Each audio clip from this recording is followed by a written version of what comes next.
Hello and welcome everyone. We are super excited to have you with us for this incredibly exciting Garage Sale Masterclass that is all about tooling you up to have a successful garage sale on this year's trail. Before we begin, and in the spirit of reconciliation, I would like to start by acknowledging the traditional custodians of country throughout Australia and their connections to land, sea and community. We pay our respects to their elders, past, present and emerging, and extend that respect to all Aboriginal and Torres Strait Islanders peoples today. So for those of you that don't know me, I am Barbara and I am the General Manager here at Garage Sale Trail. I have been at Garage Sale Trail for almost 8 years now, and I'm really excited to be hosting today and bringing you two really fantastic guests who are going to tell us all about how to host a successful garage sale. So we've got Gabby joining us. Gabby's from the Picker Concept. She's hosted well over 8 garage sales, attended even more. She also runs her own successful secondhand business, the Picker Concept in Perth, and is also the lady behind our social media campaign. So she's got lots of gems for you. And then we also have Dan Grant joining us from PayPal. She's PayPal's consumer shopping expert and has over 12 years of digital marketing experience working for big global brands, both in Australia and internationally. And she's dabbled in a bit of thrifting herself. So Dan is joining us to share with us some really great tips around how to accept touch-free payments from PayPal. For those of you that don't know Garage Sale Trail is a massive festival of pre-loved stuff. The event's happening this weekend, the 12th, 13th, and next, 19th, 20th of November, and we'll see over 14,000 garage sales happening all across Australia. It's a truly national event, and it's made possible by you. We couldn't do it without the fantastic community of sellers. That's you guys that are joining us today, and we're really excited to be doing this session, to be meeting you, albeit virtually, to tell you about how we're here to help you be successful. So the program is made possible thanks to some really special organisations. We're incredibly thankful to the 100 council partners we work with all around Australia, and also to our presenting partner PayPal, fashion resale partner Poshmark, and the New South Wales Government and Environment Protection Agency, all of whom make what we do possible. In terms of an agenda for tonight, we've got a few things to run you through. It's going to be about a 45-minute session, and we're going to be running through, firstly, some tips around how to promote your garage sale and get lots of shoppers there. We're going to talk through tips for merchandising and pricing items. We're going to delve into some detail around how you can take payments, and then also look at what you can do with the stuff you might not sell. And last but not least, stick around because there's a really special announcement coming at the end of the session that's hopefully going to get you all excited. It's something that's launching tomorrow, and you guys are going to be the very first people to hear about it. So we do encourage you to ask questions. So we've got a no question is a dumb question in our book. So just keep them coming. You'll see a little Q&A box in the bottom of your screen. Jump in there and ask any questions you've got for myself, Gabby, or Dan, and we'll pose those as we go through the session. We're really keen to make sure we're covering what's going to be useful for you guys over the course of the next 45 minutes. So let's get stuck into it, and let's start to talk about how to promote your sale. We'll start with you, Gabby. Do you mind kicking us off with a bit of background as to how successful you've been having garage sales in the past? Yeah, brilliant. Well, hi everyone. I hope you're having a great evening. Thank you for tuning in. As Bab said earlier, I've hosted 8 years worth of garage sales on the trail. This year will be the first year in 9 years that I haven't hosted one, but gives me more space for shopping. So I'm excited for that. And, you know, across those 8 years, there's been varying levels of success. I've made as little as $500, but at my most successful, I made just over $5,000. Wow. Yeah. Very impressive. Yeah, it's you know, there's a little bit of it's a big bell curve, that one. Yeah. Yeah, but you know, I mean, even $500 from stuff you don't want or need anymore is fantastic. yeah, that was the first year I ran it, where I opened up my entire house and people could just walk through and pick things through the house, which was fun. And I've always had like a fairly large amount of people attend. I think the most I've counted at one, I stopped counting after I hit 100. But yeah, across the day, it's always around 100 to 200 people that end up coming through. That's great. So what are you doing to get those people? Obviously, what we want for everyone on the line is we want to make sure there's lots of shoppers coming along to shop at their sale. What are your, how do you promote your sales when you're having one? Well, obviously, the first thing I do is list it on the Garage Sale Trail website, because the Garage Sale Trail website has such a huge amount of traffic that comes through. There are so many people using that search feature to find sales within their area, because for a lot of people, it's a lot easier to access than searching through other avenues. But I want to make sure that I have all of my bases covered. So not only do I list it on the Garage Sale Trail website, I also promote it on Facebook and Instagram to my friends and family and ask them to share it with their friends and family. The amplification of the people around you is huge. Even if you only have 100 friends on Facebook, if they share it to their 100 friends, you end up reaching quite a lot of people. I also find it's really great to join your local Facebook groups that are for garage sales. So for instance, here in Perth, where I am, we've got a garage sale north of the river, a garage sale south of the river group, and you can promote it in there. And that gets people that are always looking for garage sales finding your sale. And also listing on places like Gumtree as well is quite useful. Offline, I find that the most effective thing to do is a letterbox drop, and I do that every year. So I print off the template from the Garage Sale Trail website, get it printed at Officeworks, and when I'm walking my dog or walking around the neighborhood with my kids, I just pop them in letterboxes, and people in your local community are really keen to support you. And it saves them from driving long distances to get to sales that they might like. That's fantastic. And look, useful for everyone on the line to know that we provide templates to help with stuff like that too. So we'll show you some examples on screen, but after this session, we really encourage you to jump into the seller dashboard that you've got on the Garage Sale Trail website and download some of the resources we've got, like letterbox slips, to help you get the word out to all your neighbors. You mentioned, Gabby, about listing on the Garage Sale Trail site. Obviously, there's thousands of garage sales happening over 2 weekends. What would be your top tips for making sure when someone's on there looking through all the listings happening locally, how do they stand out? Well, the first thing that people are going to see is your sale name. So making sure it's something that is engaging, that makes people stop scrolling. Because obviously, if you have 25 or 30 garage sales in your area that are just like garage sale, Karen's garage sale, Tom's garage sale, it's not particularly inviting. People aren't going to stop and click. But if you have something really quirky, really engaging, something that captures people's attention, they're more likely to stop and click onto your sale and see what you have to offer. I would also recommend uploading your own photo, so of your own personal garage sale setup or your own items, something that you have that is going to make people stop. A lot of people want to see what you have on offer, so adding things in like photos, either as your profile picture or in your description, is really helpful. Yeah, those are great tips. And you'll see an example actually on screen of a listing that's happening, a sale that's happening in Sydney actually this year. And this one stood out to us because it's really kind of injected the personality of the seller into it. You know, people want to know about you before they get to the sale. So really put a bit of yourself into your sale page through what you call it and through the images you upload. So you mentioned social media, and I loved your tip already around joining things like Facebook's groups, like buy, sell, swap groups, and using those to promote. What other tips, given you're not just a garage sale seller, but also a garage sale trail social media manager, what would be your other tips for people looking to promote their sale on social media?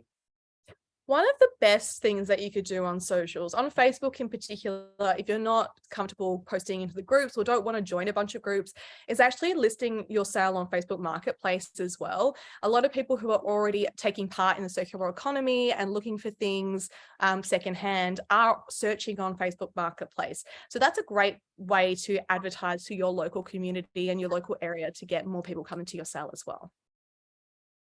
That's a really great tip. And of course, people have got some assets in their seller dashboard as well. Let's just show some examples of those. This is just one of them. And you'll see a link on screen. We will share all these links with you after today's session. There's a bunch of different tiles that are ready-made that you can take and spread through your social media networks. You'll also find we have some great stickers on Giphy that you can add to stories.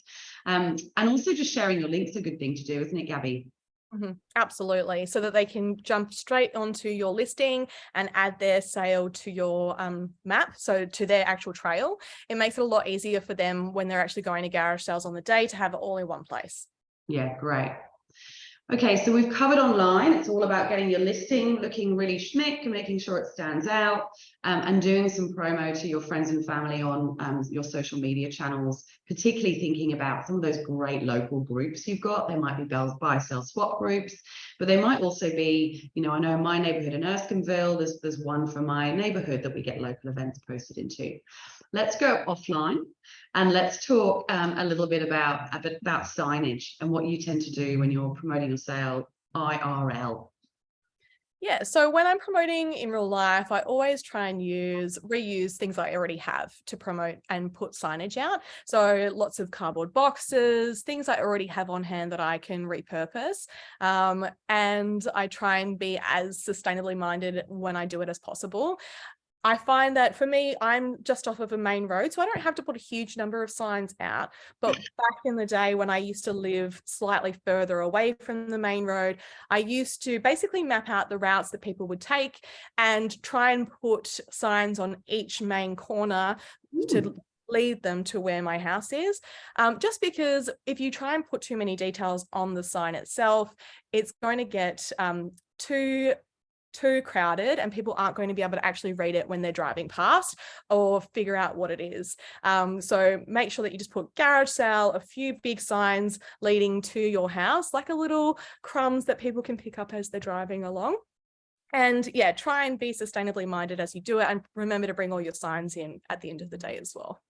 Yeah, great tips, Gabby, really good. And I mean, who can resist the law of garage sale signage? Surely no one can resist it.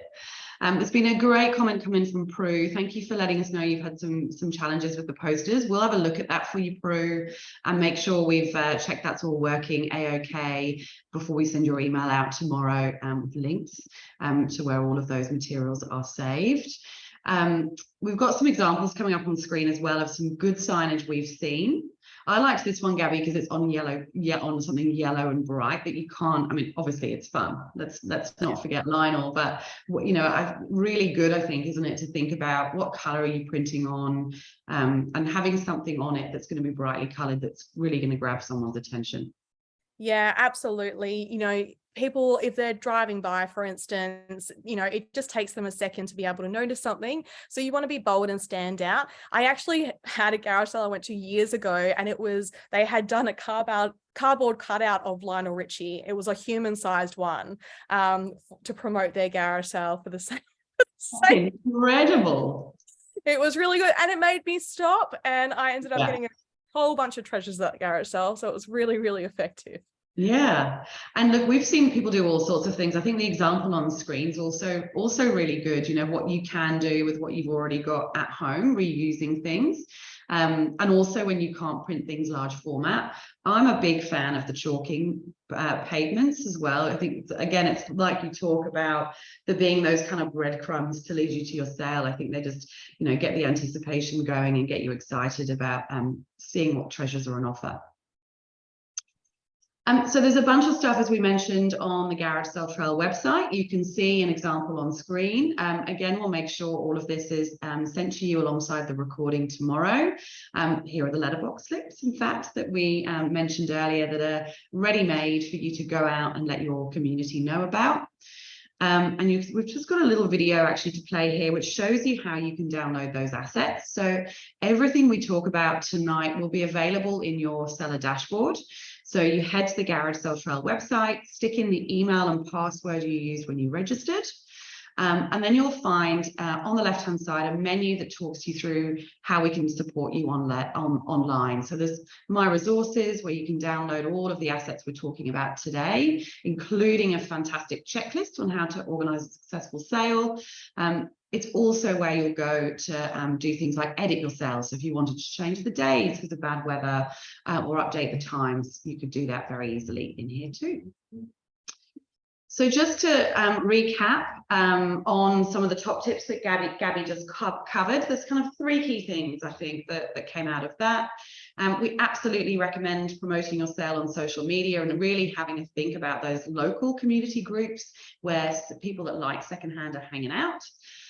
Definitely put some signage and directional arrows around your neighborhood to get people in, and think about using those letterbox slips too.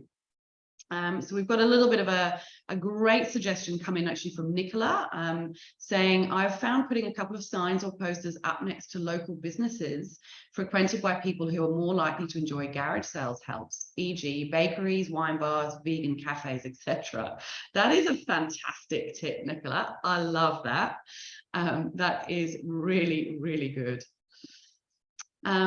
Excellent. Okay. So Gabby, any further tips on promo, or are we delving into the big wide world of merchandising and pricing? Yeah, I think we're ready to delve. What do you think, Babs? Let's do it. All right.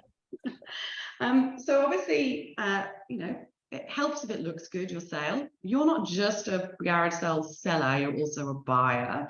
Let's maybe talk about it from your perspective of when you go and visit sales in Perth. What is it you like to see? What gets you shopping and gets you excited? Well, I mean, I'm quite happy to dig through dingy, like very hoardery filled garages.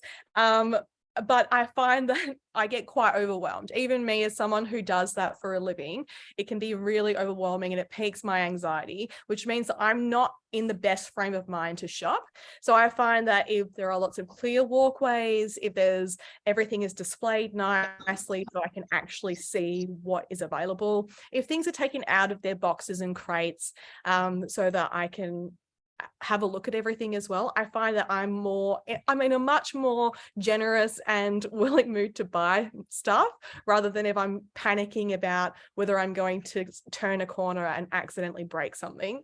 I also find that I'm more open to buying things that are already priced. I'm quite happy to have a chat with anyone and have a haggle, but for a lot of people, if they're feeling quite shy or anxious, having things that aren't priced is a barrier to making a sale. So having a clear pricing, whether that's a pricing chart with corresponding stickers or individual pricing, is a really good way to do that.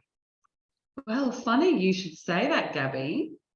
I think we've got some examples of that on screen. Let's talk a little bit about pricing, because we've seen a lot in this, and I think you make a really good point there that for those of us that go to garage sales all the time, we're really comfortable with asking questions and doing a bit of haggling. But for others that might be newer to shopping at garage sales, it does really help to give people confidence, I guess, when they're looking around. Is this the kind of thing you've seen work really successfully? Yeah, absolutely. Even just at the Pre-Loved Market Garage Sale Trail event on the weekend, a lot of sellers had a color-coded system with a chart, and they'd wrapped the color-coded stickers around the coat hanger, and that was a really effective way to price their items. And it also saves a lot of time, rather than having to individually write out swing tags or print out tags that can be then attached to the item that you're selling. I find that this color coding system is particularly good if you have a large volume of items and they're all roughly around same prices. So if you're doing a $1, $2, $5, $10, $20 kind of bracket, and then just have the corresponding sticker colors for that, it's a quick way for you to price your items, and it's a visual and easy way for buyers to see how much things are going to cost. And did you, Gabby, tell me about a sale that was on the trail last year where every item was the same price? Was that right? Yeah, so our council manager Hayden actually went to it, and he got a kid's booster car seat, and everything at the sale was $3. She just wanted to clear all of her stuff out, and so she just said everything is going to be $3. It doesn't matter how much things are worth. And she ended up commenting on our Facebook page the next day, and she'd made over $3,000. So she obviously did have quite a lot of stuff that she wanted to get rid of. So when you have a big volume like that, if you start at a lower price point, you're still going to make a fairly good amount of money. We've had a good question in for you, Gabby, actually, from Des Moines Community Centre. Do free boxes work or not? Yes, absolutely. So that's one of the things I've always done when I've had a garage sale. I've had a little free section. So it's either pieces that I've picked up in bulk lots that don't suit what I generally sell for the shop, or things that people have just lovingly given to me because they know that I sell secondhand things. For instance, when people used to know where I lived, when I used to do garage sale trail, I would get at my home. I would become a staple of the community. Everyone would know that's the house of the girl who sells a lot of vintage things. And I would come home and random things would just be dropped at my doorstep. And obviously I don't want to throw those things out. So if it wasn't around garage sale trail time, I would put them up on Marketplace or Gumtree for free. And when I do garage sale trail, I would have a free section or a free table where people could just help themselves. And it just keeps things out of landfill, and it's helped me move it on to other people. Yeah, that's great. The one thing I've seen other people do as well that I love at secondhand markets and garage sales is when people, and it's because I'm really a little kid, when people wrap things up and they do like a lucky dip, and it's a certain $2 to enter, and you get so excited you buy 5 things. You know, if there's things you're not sure will go, or they're a bit kooky or weird, and you're comfortable with selling them cheaply, that can be a really fun activity to do. I mean, probably everyone will participate in some way, shape, or form. Yeah, well, I think that's why Blind Date with a Book is so successful. And I've seen people do it at garage sales where they'll get their books, they'll wrap them up in craft paper, write a brief description about what the book might be about, like the genre, like a rough story, like rough plot points, and then you just pay the same price per book. It's magical. Yeah, it's magical. And actually, there's another great comment coming through. And please, I encourage everyone not just to ask questions, but share your tips too, because it's so fabulous to hear all of your comments and tips that are coming through too. So Anonymous mentioned that when clearing out clothes, they've found a lot of spare coat hangers and put them in a free box, and they've always been taken. So, I mean, it's interesting, isn't it? You've got to think about everything that you've got too much of or you don't need. Particularly things, I guess, that are really practical. Yeah, I actually did get free coat hangers on last year's trail. From a sale in Bayswater. It was like a salvage place, and they'd opened it up for garage sale trail. And yeah, we got to chatting, and I was saying that I wasn't sure if I had enough coat hangers for my sale the next day, and he just wheeled out a whole trolley full of coat hangers, and I got to take as many as I wanted. Wow. There's a Joy actually as well have said she has 12 months worth of woolly bags, and about 75% of items will be fill a bag for $10. Yeah, that's awesome. That's a great idea. Make sure that you put that in your description as well, because that will be one of the points of difference that people will look for and prioritize your sale for. Yeah, definitely. So we've talked about merchandising. How do you know what to charge for your stuff? I think that's always a tricky one for people. So I know that I would like to just say price everything as low as possible, but I actually feel like doing a little bit of goal setting for your garage sale is really important. Figuring out what you want the outcome of your garage sale to be. Do you want to make as much money as possible, or do you want to clear out as many things as possible? Because if you want to clear out as much as possible, if you're trying to Marie Kondo, if you're just trying to get your life a little fresher for the new year, you want to go for a really, really low price point so that as many things as possible fly out the door and you have less to deal with once your garage sale is over. If you want to make as much money as possible, you want to be pricing it a little bit higher, obviously not retail pricing. So when you're Googling to see what things are worth, you don't want to be pricing it at like 90% of what the web internet says. I think 30 to 50% is still reasonable enough where you're going to make a good amount of money. And it gives people the opportunity to buy something at a little bit of a bargain. Yeah, great. We've got I've got another comment actually in from Tennille and Scott, who have banana boxes that they're putting their book CDs and PlayStation games in with the binder up, and they're $1 an item. Yeah, that's perfect. And that's a brilliant way. Yeah, that's a brilliant way to display your books and any games or DVDs you have and CDs. It makes it really compact. It's easy for you to do before your garage sale. And all you have to do is then lift that box out on the day and you're done. And isn't it the perfect segue to talking about merchandising, Gabby? Let's get into it. So how do you, let's talk particularly about how do you merchandise without spending any money? So we could all go out and spend money on clothing racks and all the rest of it. How do we use what we've already got in our home to merchandise the stuff to clear? Yeah. So like Tennille said, using cardboard boxes that you have around to display things nicely, like books, DVDs, CDs, any of that, using stuff you already have around your house, whether you have some tables, some trestle tables, bookshelves, anything that you can use just to make it so that things are easy to see.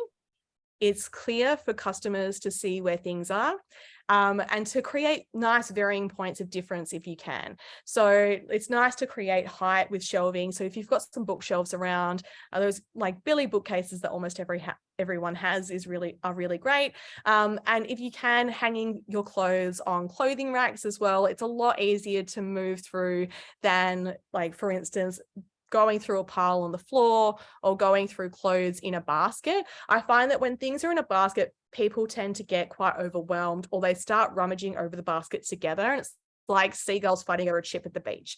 And eventually just, none of the seagulls get any part of the chip and everyone just flies off unsatisfied. So having things hung nicely is a really great way for people to be able to actually move through your clothing. And yeah, just make sure that things are well presented if you can, but don't go out and buy a whole bunch of new things. Find things secondhand. If you need to get something new, find it on Marketplace or Gumtree. Yeah, and there's some great examples coming up on screen. Think about what you've got. We've seen people do all sorts of incredible things. They use the wall maybe in front of their house to hang things on. They use their Hills hoist to get things hanging. And the example on screen is a good one. In fact, Fran has been very busy. She's been ironing for 20 hours to get ready for her garage sale trail, which is incredible, because she thinks she'll get a better price if it looks good. And she's made, this is very impressive, her own hanging rails from trampoline poles. Brilliant. That's so smart. That is so smart. Yeah. And you are right. I'm more likely to buy clothes that are well pressed for a higher price point than I am if they're creased and look like they've just been trolled out of a garbage bag. Yeah, there's a good question actually for you here. Most of the stuff is under $5 at this garage sale, but there's a few items that are more like $50 or up. Is it okay to have a few items that are, the high quality items? Is it okay to charge a bit more for them? Yeah, I think that's fine. So from me as a seller, for instance, a couple of years ago, I had a really high value item, and I ended up selling that at the garage sale trail for $1,850.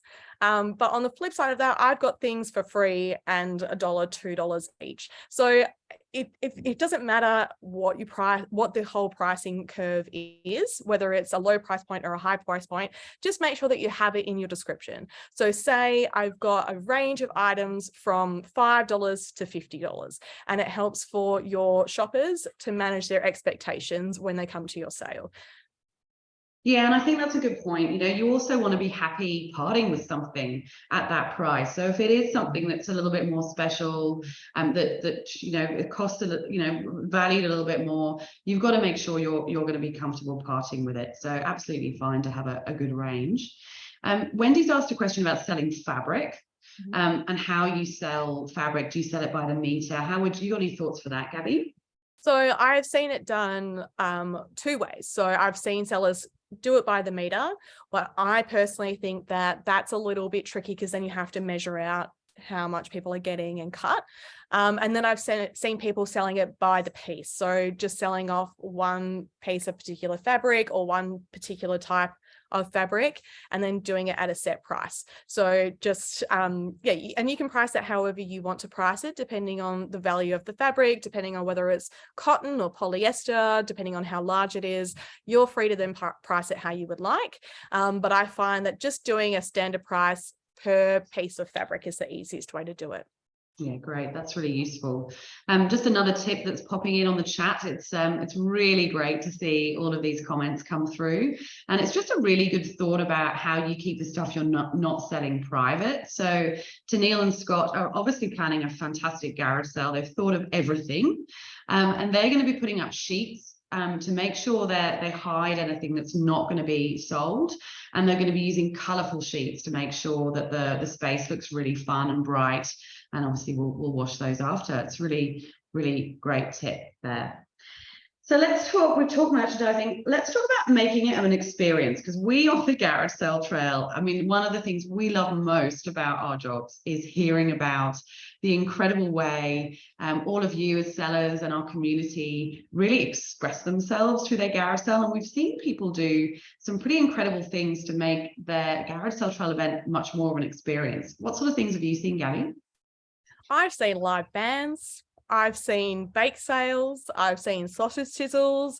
I've seen whole kids corners. So they just set up a giant area for the kids to go and play and draw and do whatever while you can shop in peace. People really go and make it a whole experience. Tea and coffee stations, especially before COVID. Obviously during the COVID years, it got a little more difficult to do baked goods and cooked food and all that kind of stuff. But obviously with limited restrictions now, you can go at it again, get the coffee and tea on, do your bake sale. Yeah, just anything again to give your sale a point of difference and give people more reasons to come to your sale over someone else's is a good thing to do. Yeah, absolutely. And, you know, as we said earlier, it's all about doing something that really reflects who you are as well. We had there's a bit of a garage sale legend about a seller in Melbourne who every time someone bought something, she would sing, my sporting references are not great, but she would sing the theme tune for, is it the Magpies potentially? One of the big AFL teams, or Collingwood, I think it was.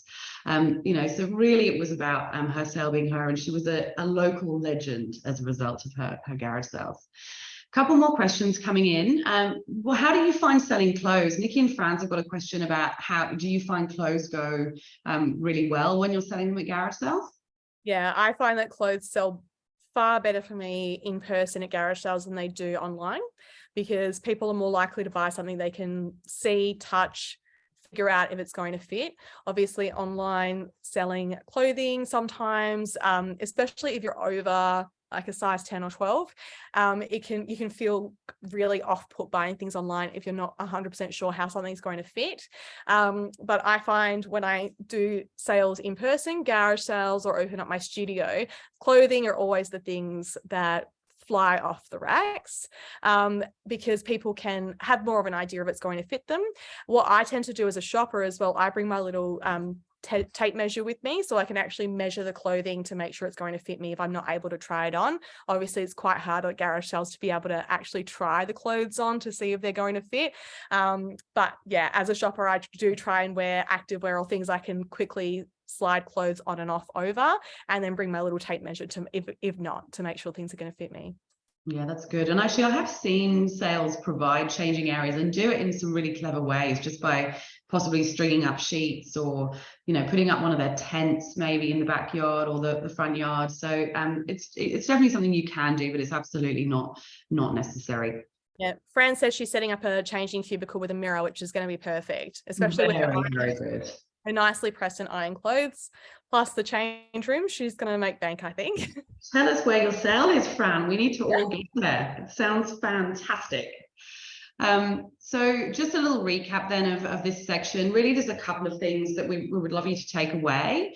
Do have a think about how you're displaying your stuff, and use what you've already got rather than investing and spending lots of money buying new things to display your stuff. And definitely consider a pricing chart. I think that's definitely one of our top tips to make it really easy for you to price them and make it easier on the day, but also to make it easier for shoppers as well. Excellent. Well, we are rattling through. Keep the comments and feedback coming. We're going to move on to talking about taking payments. And let's start with you, Gabby, around organising things like a float. What do you actually do if someone's never done that before? Yeah, so I just try and make sure I have an assortment of $2 coins, $1 coins, 5, 10s, and 20s. How much you have is totally up to you. I try not to go too crazy with it, and I try in the week leading up to Garage Sale Trail event just to get that together. So I'm not running around frantically on Friday or Saturday night trying to go to each server and get cash out. But I do find people are moving further away from cash and are looking for other ways to pay. And also people tend to have limited cash on them. So I find having other ways to pay is quite handy as well. Well, Gabby, it's almost like you knew who our new guest was. So Danielle Grant's joining us, as you all know, from PayPal. Are you finding at PayPal that people are using cash less from the research you've done? Yeah, look, absolutely. I think the pandemic has a big part to play in really accelerating consumers or just everyday people's shift away from cash in Australia. It was already happening before all the lockdowns, but it's really accelerated that even further. And a lot of us can agree, you headed out to the shops for that really quick thing, and now you pick up your keys and your phone and you think, oh, well, I could be just set with these two items rather than just grabbing my wallet as well when you have your cards attached to your phone. So a lot of people are starting to become really comfortable at not using cash. And in fact, at PayPal, we just love data. So we put some research into market to really investigate that, and also how people are behaving at garage sales in Australia. And our research told us that actually 1 in 3 Australians would be more likely to shop at a garage sale if they could make a purchase without having to use cash. So that's a real opportunity that I'd say sellers need to be considering when they're heading into the 2 weekends ahead. But our research also told us some really cool things about the trends of secondhand shopping in Australia in general. And the data's looking really good. It tells us that there's a really strong interest in general for shoppers in Australia to buy secondhand stuff. 2 in 5 Australians say that that we should all look to resell and reuse more to help reduce waste, which is a really nice connection into the purpose of the secondhand economy, or one of the benefits rather. And also 61% of Australians have said that they've bought a pre-loved item in the last 12 months. And that surprised me, that statistic. I thought that was quite big. So I think that also signs are really pointing to quite a fruitful 2 weekends ahead for those people who might be participating in Garage Sale Trail. Isn't it just? So yeah. PayPal is one of the options that sellers have got if they're looking to take payments other than via cash. Can you explain a bit to everyone on the line how QR code payments with PayPal work? Yeah, absolutely. I sure can. And I think they'd be glad to know that it's fairly simple, right? So it's not too complex. Let's say as a shopper, I found the perfect teapot and you're selling it. We've negotiated on a price. It's $10. And the shopper, all they would need to do is, if they have a PayPal account and the PayPal app on their phone, which a typical PayPal user would, they just open up the PayPal app, tap on the right-hand corner of the app screen, has a QR code scanner, just opens up your camera in your phone essentially. They would then scan the seller QR code, enter in the amount, $10 in this instance, that you had agreed on, and then as a consumer, as the buyer, you would just opt for the funding source that you want. So you might have your bank accounts attached or your cards attached. You choose which one you'd like, and then that's it. It's you hit send, and both sides receive an automatic payment confirmation, and that's basically it. So that would really enable, from a shopping side of things, you to leave cash and cards at home. And I think that's really that gives people the opportunity not to miss out essentially on, if you've been walking down the street, you've seen a garage sale, you didn't have your wallet on you. It'd be great not to miss out on those types of sales and avoid something, not going into landfill or not being passed on when they have that option to pay without cash. I think that's exactly right, isn't it? For that passing trade who've headed out and just happened to be lucky enough to walk past your amazing garage sale signage. Exactly. None of us really do anymore. It means you're not going to miss out on those sales. I'm going to just bring up a little video on while you're chatting us through the next section, just so that people can see how it all works. If you are a seller on the line who's interested in doing it, do you mind talking us through what the steps are? Yeah, sure. So from a seller's perspective, it's quite simple as well. So really, It is easy and free as well, I should say, to set up a PayPal QR code.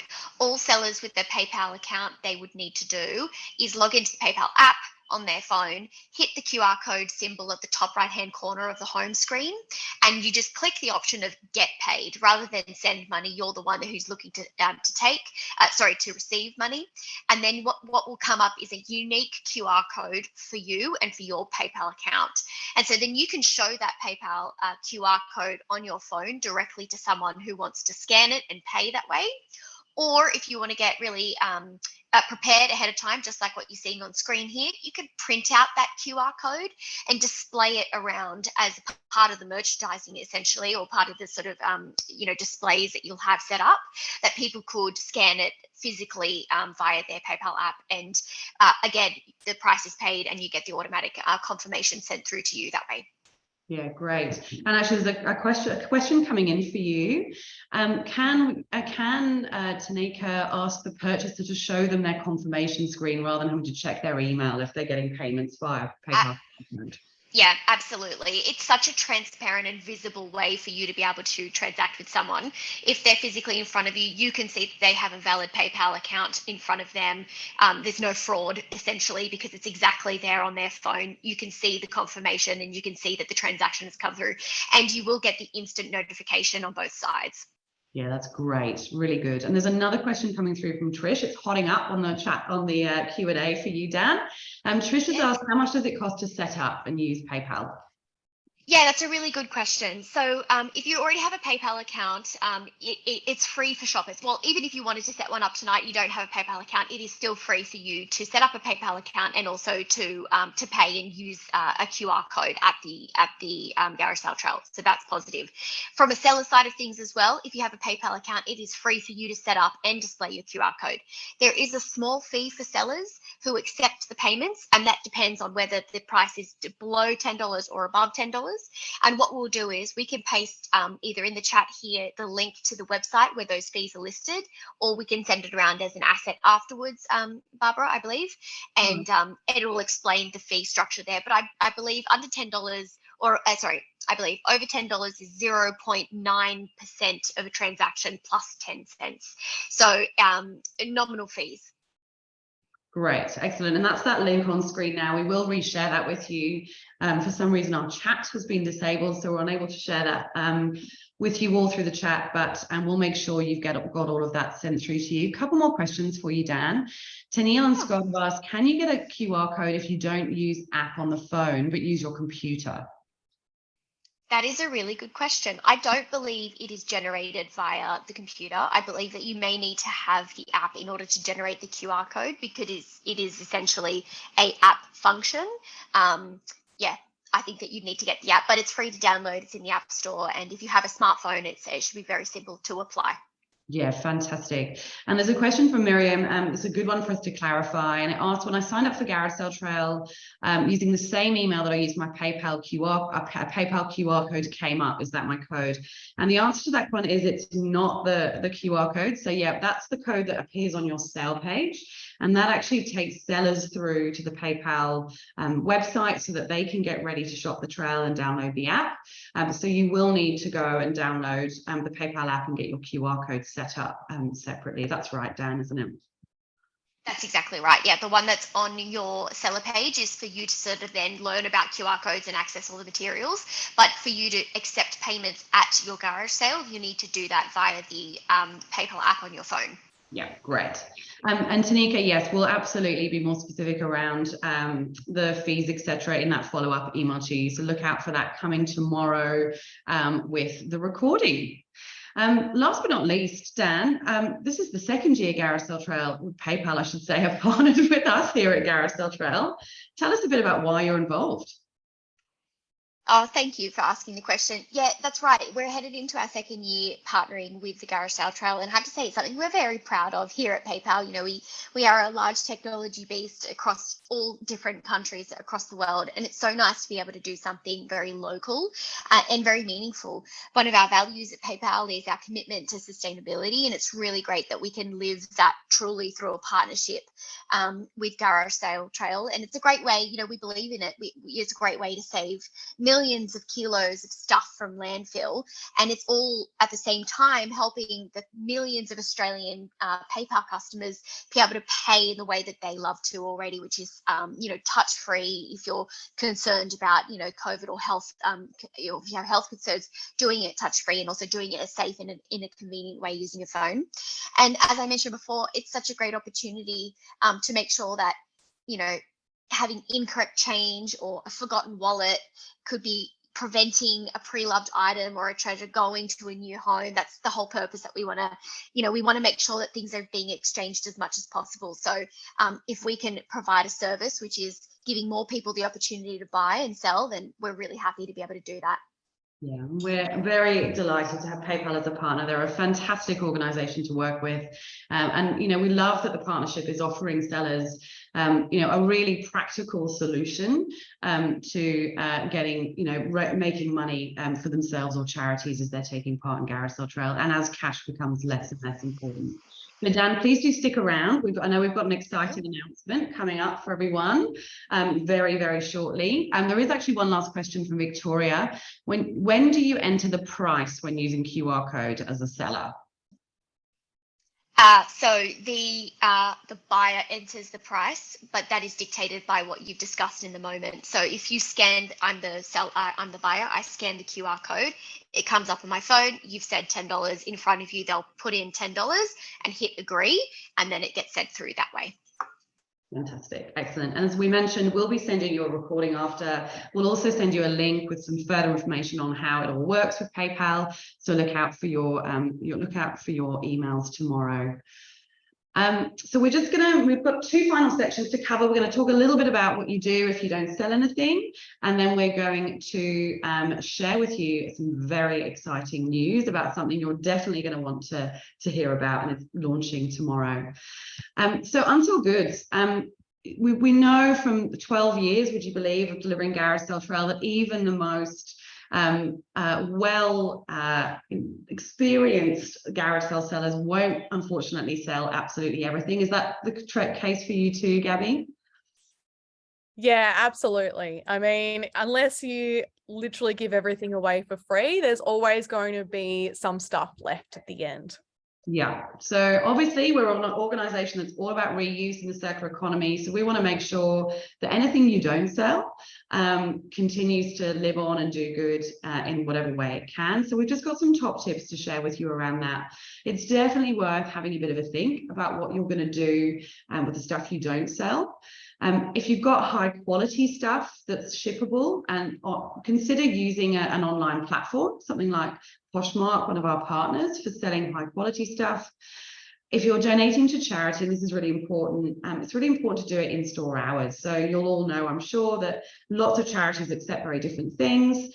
And it's really important to ensure that what we're donating to charity after Garage Sale Trail is going to do good, rather than cost them any money in clear up or disposal of that stuff. And last but not least, check out what your council are doing. You'll be really fantastically impressed by some of the services your council offer for repairing, reusing, and worst case, recycling things that you no longer need or want. So it's well worth having a look at your local council services. And a little reminder, Christmas is almost coming, so let's normalize giving secondhand gifts. Gifting. Yeah. Good point.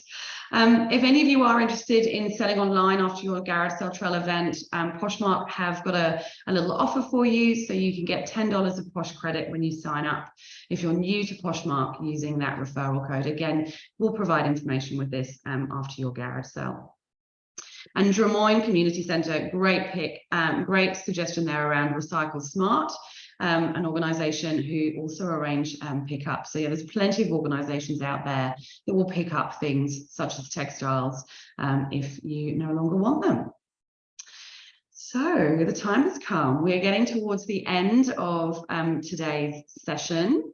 If you do have any final questions for our amazing panel, please put them in the next couple of minutes so that we can cover those for you.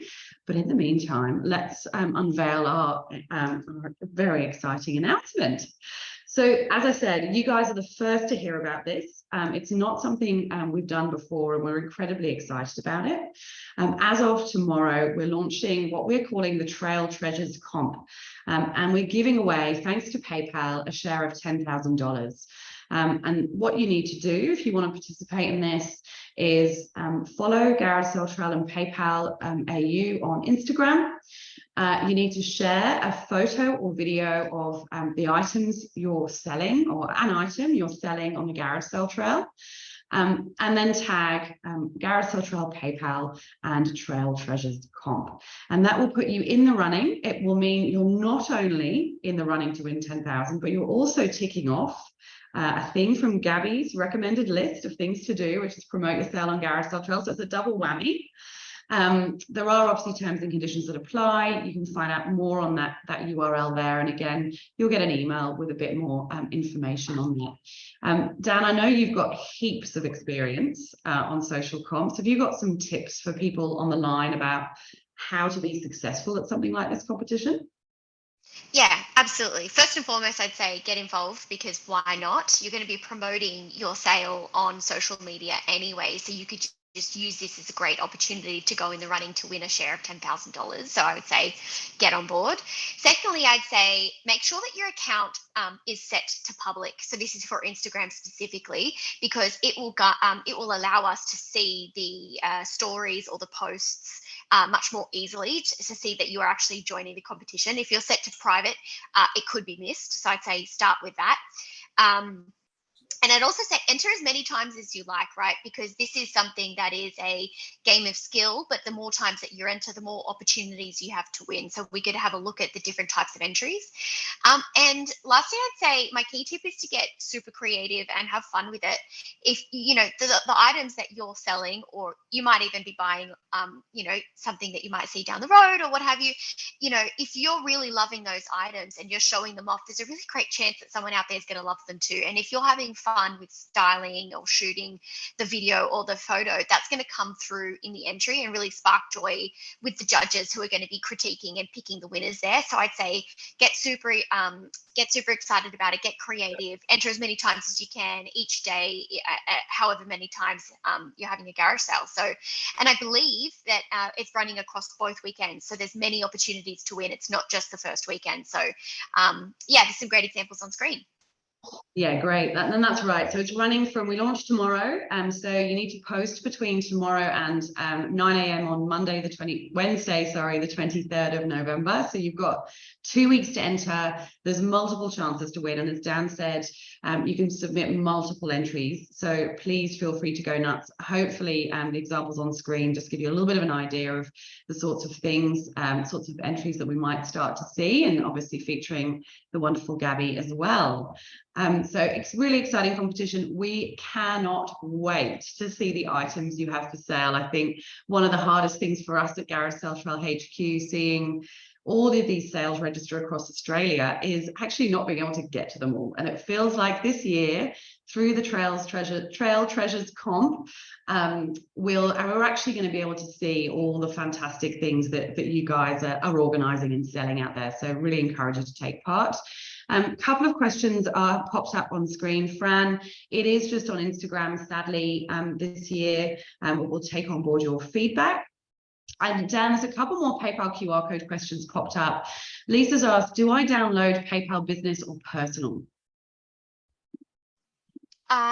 If you have a business account, you'd be downloading the business account. If you have a personal account, you'd be downloading PayPal Personal. Great, excellent. And Caro has asked, how do you download and print the PayPal QR code? Can you print it and or send it elsewhere? Yes, you can. So from the app, you have the opportunity to send your QR code. So you could send it to an email and print it that way. Great, excellent. That is fantastic. Thanks, Dan. So I think that's us wrapping up. We're a teeny tiny bit over, but we've had so many great questions and content from all of you and suggestions from you that I think it was worth being a little bit over. So a huge thank you to our experts, to Gabby for all her fantastic garage sale tips, and to Dan for her great insights around accepting PayPal and how consumers are behaving right now. Really helpful tips and support for our community out there.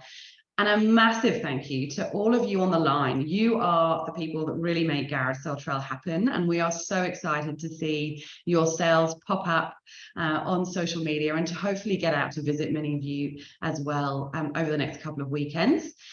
There is a really handy checklist on your seller dashboard. So if you feel a little bit overwhelmed, lots of information today, feel free to go into a seller dashboard and get that downloaded. And then you can just one by one tick off the 2 or 3 things you need to do to get set and get ready. We will, as I said, be providing a recording to you, and we'll share that with you tomorrow morning. If you haven't, surely you have, registered a garage sale already, you can do so right up to the Garage Sale Trail weekend. So if any of you have come along today to find out more, we'd love to have you. You register at garagesaletrail.com.au, yeah, we very much hope to welcome you. So I think that's it from us. Thank you so much to everyone for joining us, to our amazing panelists. And to all of you out there who are taking part in Garage Sale Trail this year, good luck with your sale.